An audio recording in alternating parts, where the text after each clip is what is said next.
출애굽기 14장. 주께서 모세에게 말씀하셨다. 너는 이스라엘 백성들에게 명령하기를 가던 길을 돌이켜 믹돌과 바다 사이에 있는 비하히롯 근처에 진을 치라고 하여라. 그곳은 바알스본 맞은편의 해변이다. 파라오는 이스라엘 백성들이 광야에서 길이 막혀 헤매고 있다고 생각할 것이다. 내가 파라오의 마음을 완고하게 만들면 그는 너희를 추격해 올 것이다. 하지만 나는 파라오와 그의 군대를 물리쳐 나의 영광을 드러낼 것이다. 이집트 사람들은 내가 주인 줄을 알게 될 것이다. 이스라엘 백성들은 주께서 명하신 대로 따랐다. 이집트 왕은 이스라엘 백성들이 도망쳤다는 보고를 들었다. 파라오와 그의 신하들은 마음이 변하여 이렇게 말했다. 이스라엘 사람들을 부려먹지 않고 내보내다니. 도대체 우리가 무슨 짓을 한 거야? 파라오는 자신의 전차를 준비시킨 뒤 군대를 이끌고 나섰다. 파라오는 600대의 가장 좋은 전차뿐만 아니라 이집트의 모든 전차들을 총동원했다. 그 모든 전차들에는 각각 장교들이 타고 있었다. 주께서 이집트 왕, 곧 파라오의 마음을 완고하게 만드셨으므로 파라오는 이스라엘 백성들을 추격했다. 하지만 이스라엘 백성들은 담대하게 나아가고 있었다. 파라오의 말들과 전차들, 그의 기병들과 보병들로 이루어진 이집트 군대는 추격을 시작하여 이스라엘 백성들이 진을 치고 있는 바알스본 맞은편, 곧 비하히롯 근처의 바닷가에서 그들을 거의 따라잡았다. 파라오가 가까이 다가왔다. 이스라엘 백성들이 눈을 들어 바라보니 이집트 사람들이 자기들을 바짝 뒤쫓아오고 있었다. 겁에 질린 이스라엘 백성들은 살려달라고 주께 부르짖었다. 이스라엘 백성들이 모세에게 아우성쳤다. 이집트에는 묻힐 곳이 없어서 우리를 여기까지 끌고 나온 거요? 이 광야에서 우리를 죽게 만들 작정이요? 어쩌자고 당신은 우리를 이집트에서 이끌어낸 것이요? 이집트에 있을 때 우리가 당신에게 말하지 않았소. 우리가 이집트 사람들을 섬기며 살도록 그냥 내버려 두라고 말이요. 광야에서 죽느니 우리가 이집트 사람들의 종노릇이나 하면서 사는 것이 오히려 나을 뻔했소. 모세가 백성들에게 대답했다. 여러분, 두려워하지 마시오. 굳게 서서 오늘 주께서 여러분에게 보여주실 주의 구원을 지켜보십시오. 여러분이 오늘 두 눈으로 보고 있는 이집트 사람들을 다시는 영영 볼 수 없게 될 것이요. 주께서 여러분을 위해 몸소 싸우실 것이요. 여러분은 그저 가만히 지켜보기만 하면 됩니다. 주께서 모세에게 말씀하셨다. 어째서 너는 내게 부르짖고 있느냐? 이스라엘 백성들에게 앞으로 나아가라고 명령하라. 내 지팡이를 들고 내 손을 바다 위로 내뻗어라. 그러면 바다가 갈라져서 이스라엘 백성들이 바다 한가운데로 마른 땅을 밟고 건너가게 될 것이다. 내가 이집트 사람들의 마음을 완고하게 만들어서 그들로 하여금 이스라엘 백성들을 뒤쫓아가게 할 것이다. 그러면 내가 파라오와 그의 모든 군대와 그의 전차들과 기병들을 단숨에 쓸어버려 내 영광을 드러내 보일 것이다. 내가 파라오와 그의 전차들과 기병들을 단숨에 쓸어버린 뒤에야 이집트 사람들은 내가 주인 줄을 알게 될 것이다. 이스라엘 진영 앞에서 나아가던 하나님의 천사가 그들의 뒤로 옮겨갔다. 구름 기둥 역시 그들의 뒤쪽으로 옮겨가서 이집트 진영과 이스라엘 진영 사이에 자리를 잡았다. 구름 기둥으로 인해 이집트 진영은 어두웠지만 이스라엘 진영은 밤에도 화냈다. 이집트 사람들은 온 밤 내내 이스라엘 백성들이 있는 쪽으로 쳐들어오지 못했다. 모세가 바다 위로 손을 내뻗었다. 주께서 밤새도록 강한 동풍을 불게 하셨다. 그러자 바닷물이 물러가고 마른 땅이 드러났다. 바다가 갈라지자 이스라엘 백성들은 바다 한가운데로 들어가 마른 땅을 밟고 바다를 건넜다. 갈라진 바닷물은 그들의 오른쪽과 왼쪽에서 벽이 되었다. 이집트 사람들이 이스라엘 백성들을 뒤쫓아왔다. 파라오의 모든 말들과 그의 전차들과 기병들이 모두 이스라엘 백성들을 뒤쫓아 바다 한가운데로 들어왔다. 새벽녘에 주께서 불기둥과 구름기둥 사이로 이집트 군대를 노려보시고 그 군대를 혼란에 빠뜨리셨다. 주께서 이집트 군대의 전차 바퀴를 빠지게 하여 달리지 못하게 하셨다. 그러자 이집트 사람들이 외쳤다. 이스라엘 백성들을 더 이상 추격하지 말자. 주께서 그들 편이 되어 이집트 사람들과 맞서 싸우신다. 주께서 모세에게 말씀하셨다. 네 손을 바다 위로 내뻗어라. 바닷물이 다시 합쳐져 이집트 사람들과 그들의 전차들과 기병들 위를 덮칠 것이다. 모세가 그의 손을 바다 위로 내뻗자 동이틀 무렵에 바닷물이 다시 제자리로 돌아왔다. 이집트 군대는 바닷물을 피해 오던 길로 다시 도망치려고 했지만 주께서 바다 한가운데서 그들을 쓸어버리셨다. 바닷물이 제자리로 돌아와 이집트 사람들의 전차들과 기병들과 온 파라오의 군대를 뒤덮어버렸다. 이스라엘 백성들을 뒤쫓아 바다로 들어왔던 파라오의 군대가 모두 바닷물 속에 잠기고 그들 가운데 단 한 명도 살아남지 못했다. 그러나 이스라엘 백성들은 바다 한가운데의 마른 땅 위를 걸었다. 바닷물은 그들의 오른쪽과 왼쪽에서 벽이 되었다. 그날 이처럼 주께서 이스라엘 백성들을 이집트 사람들의 소나귀에서 구해 주셨다. 이스라엘 백성들은 바닷가에 즐비한 이집트 사람들의 시체들을 보았다. 이스라엘 백성들은 이집트 사람들에게 행하신 주의 크신 권능을 보고는 주를 두려워하여 주와 그의 종 모세를 믿게 되었다.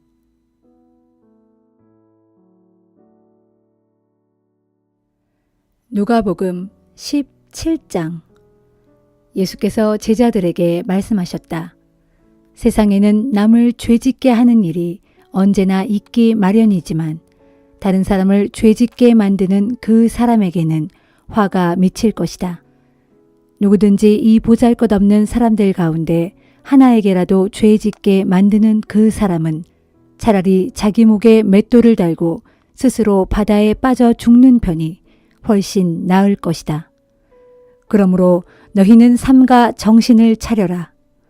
내 형제가 죄를 짓거든 그를 책망하고 회개하거든 그를 용서해 주어라. 그 형제가 하루에 7번이나 네게 죄를 짓고 그때마다 네게 나아와서 내가 잘못했소 하고 회개하면 그를 지체 없이 용서해 주어라. 사도들이 주께 말했다. 주님, 저희의 믿음을 키워주소서. 예수께서 말씀하셨다. 너희에게 겨자씨만한 믿음이라도 있다면 이 뽕나무더러 뿌리째 뽑혀 저 바다에 심겨져라 하고 명령해도 그대로 이루어질 것이다. 너희 중에 누군가에게 밭을 갈거나 양을 돌보는 종이 있다고 하자. 그 종이 일하다가 들에서 돌아오면 어서 이리 와서 식탁에 앉아 밥부터 먹어라 하고 챙겨줄 사람이 어디 있느냐.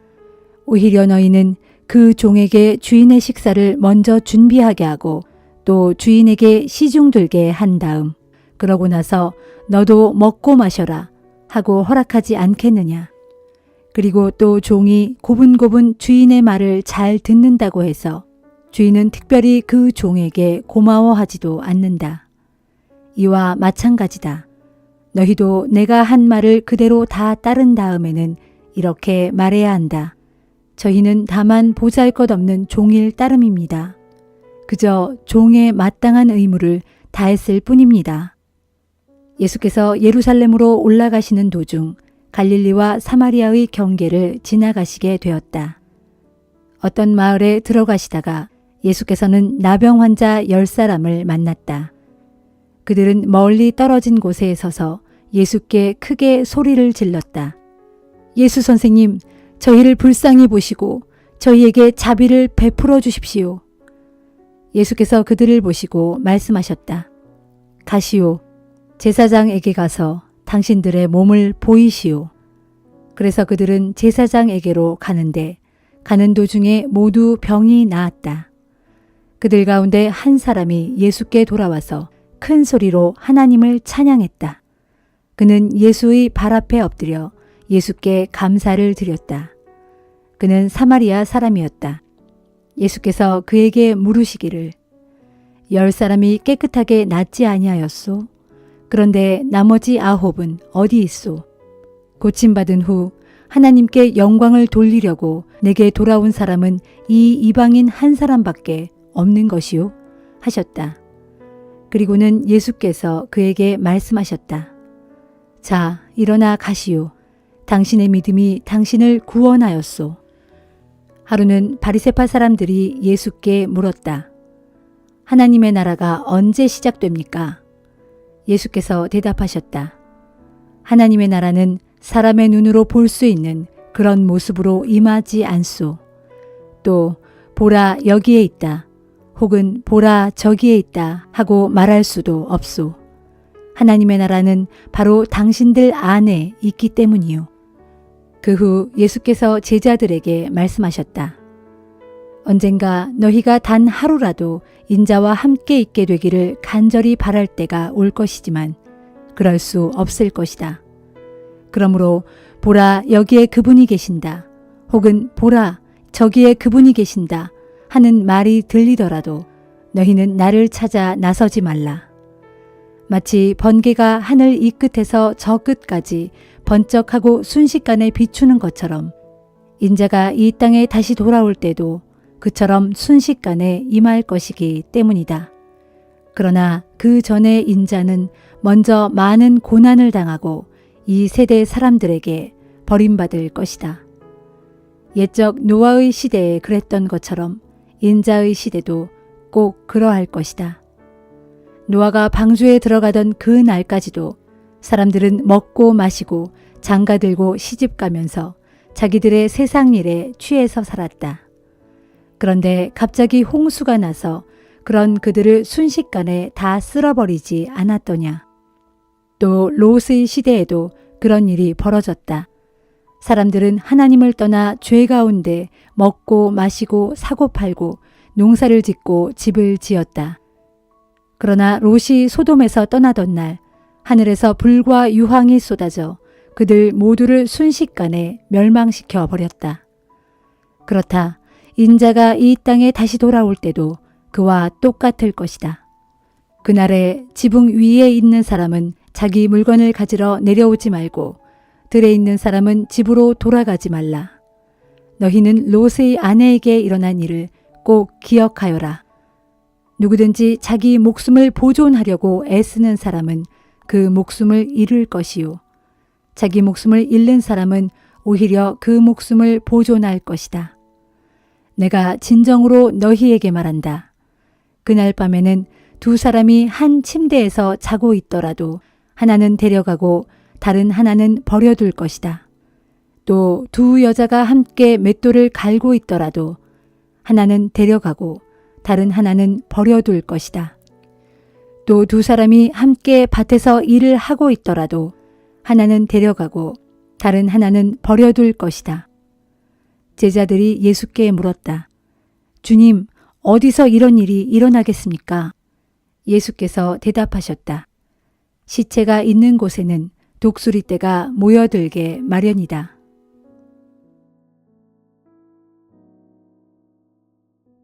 욥기 32장. 이렇듯 욥이 스스로 옳다고 거듭 주장하므로 욥의 세 친구는 더 이상 대꾸하지 않았다. 그러자 줄곧 듣고 있던 람 족속 출신인 부스 사람 바라겔의 아들 엘리후가 불끈 화를 냈다. 욥이 자기가 옳다고 떳떳하게 주장하면서 모든 잘못을 하나님께 돌리고 있기 때문이었다. 또 엘리후는 욥의 세 친구들에게도 무척 화가 나 있었다. 욥이 하는 말에 제대로 반박하지도 못하면서 욥에게 모든 잘못이 있다고 단정하고 있기 때문이었다. 엘리후는 그들이 자신보다 나이가 더 많았기 때문에 그들의 말이 끝나기를 기다리면서 잠자코 입을 다물고 있을 수밖에 없었다. 그런데 마침내 세 사람이 더 이상 욥에게 할 말을 찾지 못하자 엘리후가 화를 냈던 것이다. 그리하여 부스 사람 바라겔의 아들 엘리후가 입을 열었다. 세 분은 나보다 웃 어른이시고 나는 아직 젊어서 선뜻 나설 수가 없었습니다. 그래서 지금껏 내 생각을 감히 말씀드릴 수가 없었습니다. 나는 당연히 나이 드신 어른들께서 말씀하시고 나는 들어야 한다고 생각했습니다. 살아오신 연세만큼 지혜를 터득하셨을 것이라고 믿었기 때문입니다. 그러나 이제 깨닫고 보니 사람을 슬기롭게 하는 것은 나이가 아니라 사람 속에 깃든 영이요 전능하신 분의 입김이더군요. 나이가 많다고 모두 지혜로운 것이 아니요 또한 오래 살았다고 해서 분별력이 있는 것이 아니라는 사실을 알았습니다. 그러므로 이제는 내 말을 들어보십시오. 나도 내 의견을 말씀드리도록 하겠습니다. 보십시오. 세 분께서 말씀하시는 동안 나는 줄곧 기다렸습니다. 세 분께서 그럴듯한 말을 골라 열심히 논리를 펼치시는 동안 나는 귀 기울여 들었습니다. 나는 세 분의 말씀을 주의 깊게 잘 들었습니다. 하지만 여러분 가운데 어떤 분도 욥이 그르다는 것을 제대로 입증하지 못했고 또 욥의 주장에 대해 누구도 제대로 답변하지 못하더군요. 그러므로 욥에 대해서 반박할 사람은 사람이 아니라 하나님이시다. 그것이 우리가 깨달은 지혜다 하고 말씀하시지 마십시오. 욥 어른께서 나에게 직접 말을 걸어온 것이 아니므로 나는 세 분께서 말씀하신 것과는 다른 방식으로 욥 어르신께 대답하도록 하겠습니다. 욥 어르신, 세 분 친구들은 놀라서 더 이상 말을 하지 못합니다. 그분들은 어르신께 답변할 말을 찾지 못하고 있습니다. 그분들이 더 이상 말을 잇지 못하고 입을 다문 채 가만히 서 있다고 해서 나까지 그분들처럼 마냥 침묵하고 있어야만 하는 건가요? 그럴 수 없습니다. 이제는 내가 대답하겠습니다. 나에게도 할 말이 있으므로 내 의견을 말씀드리겠습니다. 내게는 할 말이 너무나 많습니다. 나의 심령이 나에게 어서 말을 하라고 재촉합니다. 지금 나의 가슴 속은 포도주가 부글부글 끓 듯합니다. 새해 포도주를 담아놓은 가죽부대처럼 터지기 일보 직전입니다. 그래서 내가 입 다문 채 말하지 않으면 죽을 것 같습니다. 입술을 열어 답변하지 않으면 도무지 견딜 수가 없습니다. 나는 누구의 편도 아닙니다. 어떤 사람에게도 아첨하는 말은 하지 않을 것입니다. 어차피 나는 아첨할 줄 모릅니다. 만일 내가 입에 발린 아첨의 말을 한다면 나를 지으신 분이 지체 없이 나를 데려가 버리실 것입니다.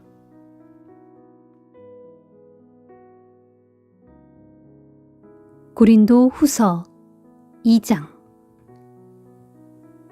이제 나는 또다시 아픈 마음을 가지고 근심 가운데 여러분을 방문하지 않기로 다짐했습니다. 내가 여러분을 슬프게 만든다면 누가 나를 기쁘게 해주겠습니까? 나를 기쁘게 해줄 사람은 여러분뿐인데 내가 여러분에게 아픔을 준다면 여러분이 어떻게 나를 기쁘게 해줄 수 있겠습니까? 내가 그 편지를 써보낸 것은 내가 고린도에 갔을 때 내가 기쁨으로 여겨야 할 사람들에게서 마음 아픈 일을 당하지 않기 위해서였습니다. 여러분의 기쁨이 내 기쁨이고 내 기쁨이 여러분의 기쁨일진데 내가 기쁜 마음으로 여러분에게 달려가지 않으면 여러분 역시 기쁘지 않을 것입니다. 나는 몹시 괴로워하면서 가슴이 찢어지는 것 같은 심정으로 많은 눈물을 흘리며 그 편지를 썼습니다. 그러나 그런 편지를 쓴 것은 여러분의 마음을 아프게 하려고 한 것이 결코 아니라 여러분에 대한 나의 극진한 사랑을 알아주시기를 바라는 마음에서 그렇게 한 것입니다. 누군가 나의 마음을 아프게 했다면 그 사람은 나를 슬프게 했다기보다는 어떤 면에서는 여러분 모두를 슬프게 한 것입니다. 이것은 절대로 지나친 과장이 아닙니다. 여러분 대다수는 이미 그런 사람에게 충분히 벌을 내렸다고 여겨집니다. 이제는 그 사람을 용서해주고 위로해 주십시오. 그렇지 않으면 그 사람은 슬픔과 절망에 짓눌려 다시는 일어서지 못할지도 모릅니다. 그러니 이제 여러분이 그 사람에게 사랑을 베풀어 주기를 권면합니다. 내가 여러분에게 그 편지를 쓴 것은 여러분이 모든 일에 얼마나 순종하는지 알아보기 위해서였습니다. 여러분이 누군가를 용서한다면 나도 그 사람을 용서합니다. 내가 용서해야 할 어떤 것이 있다면 내가 기꺼이 용서하는 것은 여러분을 위해 그리스도 앞에서 하는 것입니다.